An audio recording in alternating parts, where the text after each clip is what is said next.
ঘরে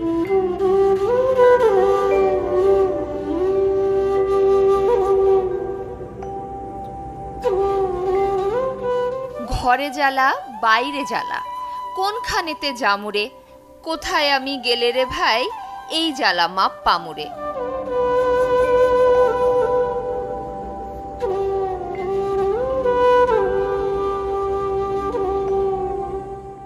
আর সেই জ্বালা মাপ পেতে নিজের কবর খুঁড়ছেন বরগুনার জাফর হোসেন। ১৩ বছর আগে বিয়ে হয় হাজেরা বেগম ও জাফর হোসেনের। পরে তারা বরগুনা সদরের কদমতলা গ্রামে আসেন, কিন্তু দুজনের মধ্যে প্রায় কলহ চলতে থাকে। জাফরের অভিযোগ, কোনো কিছুতেই স্ত্রীর মন পান না, উল্টো জুটে তিরস্কার।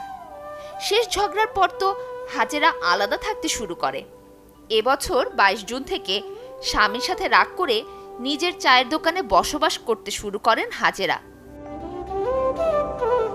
বউ কথা শোনে না, সেই দুঃখে ঘরের ভেতর নিজের কবর খোঁড়েন জাফর।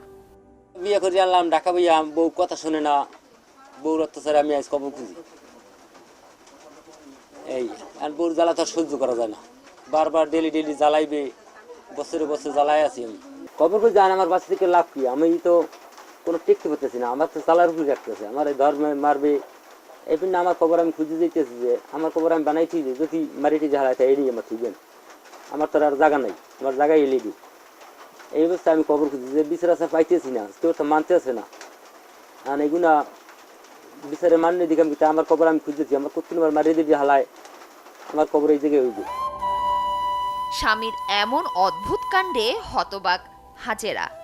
পাল্টা অভিযোগ করলেন তিনি, জানান বিবাহিত জীবনে বিভিন্ন সময় তাকে শারীরিক ও মানসিক নির্যাতন করতেন জাফর। তা সহ্য করতে না পেরেই ঘর ছাড়া হয়েছেন। হঠাৎ করে এক বাড়িতে কালকে দাওয়াত খেতে গেছি, শুনি ঘরে কবর খুলছে। মানে কি জন্য খুলছে এটা সে বলতে পারবো। এটা তো ভালো দিক না, এটা খারাপ দিকই। কিন্তু আমি কি করতে পারি সেখানে? আমি কি করতে পারি সেটা বলেন। কিছু আনতে কইলে আমার কাছে টাকা নাই, হ্যাঁ নাই তেন না। এটা পুরুষের কাজ তো না, এটা পুরুষ বিভিন্ন কাজ করতে, সে কোনো কাজই করে না। আমার বিয়ে কইরা আনছে এই 13 বছর, 1 বছর আমি ঢাকা রয়েছি, 11 বছর ধরে এই রোডে দোকান করি আমি। আমার দোকান পাতাই দিচ্ছে যে আমি আমার ঘরে যে তুমি দোকানদারি না করলে এই পেট বাঁচবে না। আমার নিজের ক্যাশ টাকা দিয়ে আমি দোকান পাতাইছি। এই রোডে আমি 11 বছর দোকানদারি করি। মনে করেন 8.5 বছর পর্যন্তই এই দোকানের সমস্ত টাকা সে বুক করছে। বিভিন্ন জায়গায় কোন কিস্তি উঠায় আমার নাম দিয়া, গ্রামীণ ব্যাংকের বইগুলো আছে। টাকা কি করে আমি বলতে পারি না, কিস্তি আমি টানি। কিন্তু এই 1.5 বছর ধরে আমি কইছি, ভাই আমি দোকানের 1 টাকা তোমারে দিব না, আর তুমি আমারে কোনো টাকা পয়সা দিবা না। নিজের কবর খোঁড়ার বিষয়ে অনেকে আবার জাফরের প্রতি সমবেদনা জানিয়েছেন। তারা বলছেন, কত দুঃখ পেলে নিজের কবর নিজে খোঁড়ে মানুষ। নিজের কবরস্থান তার নিজে কেউ খোঁদে না, খোঁদে তারপরে ও কষ্টের চোটে। কিন্তু আমরা যে বাড়ির ভাইয়া সারি, কিন্তু আমাদের কারো কাছে দুঃখ প্রকাশ করে না। এক লোক কখন কবর খোঁদে? যখন তার কোনো আপায় উপায় কোনো রাস্তা না থাকে, তখন সে নিজে কবর নিজে খুঁজতে বাধ্য হয়।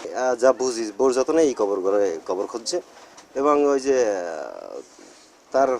তার মূল বক্তব্যই যে বোর যন্ত্রণায় মিটি কিনা।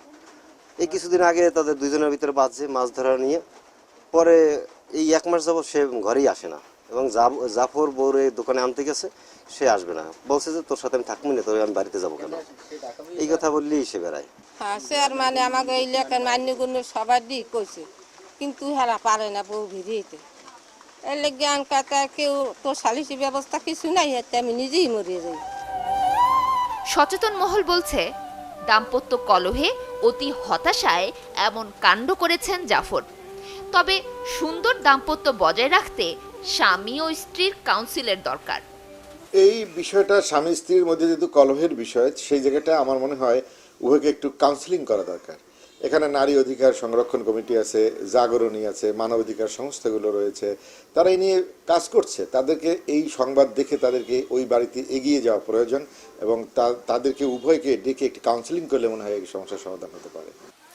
বরগুনা থানার ভারপ্রাপ্ত কর্মকর্তা জানিয়েছেন, দুপক্ষের কেউ অভিযোগ করলে বিষয়টি দেখা হবে।